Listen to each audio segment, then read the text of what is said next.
Chhota Udepur police હવે સજ્જ. સંખેડામાં drone ટેકનોલોજીથી રાત્રિ પેટ્રોલિંગ અને એરિયલ સર્વેલન્સ હાથ ધરાયું.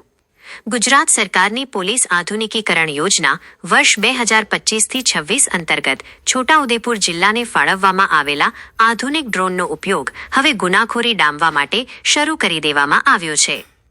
વડોદરા વિભાગના પોલીસ મહાનિરીક્ષક સંદીપસિંહ તથા છોટાઉદેપુર પોલીસ અધિક્ષક ઇમ્તિયાઝ શેખના માર્ગદર્શન હેઠળ મિલકત સંબંધી ગુનાઓ અટકાવવા માટે ટેકનોલોજીનો મહત્તમ ઉપયોગ કરવાની સૂચના આપવામાં આવી છે.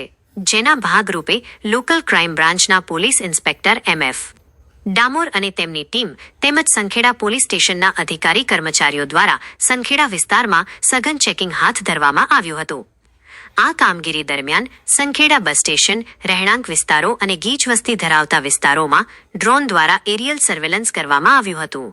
આગામી સમયમાં જિલ્લાના તમામ પોલીસ સ્ટેશન વિસ્તારોમાં ક્રાઉડ કંટ્રોલ, કાયદો અને વ્યવસ્થાની જાળવણી, ગુના શોધવા તેમજ કટોકટીના સમયે બાજ નજર રાખવા માટે આ ડ્રોન ટેકનોલોજીનો વ્યાપક ઉપયોગ કરવામાં આવશે.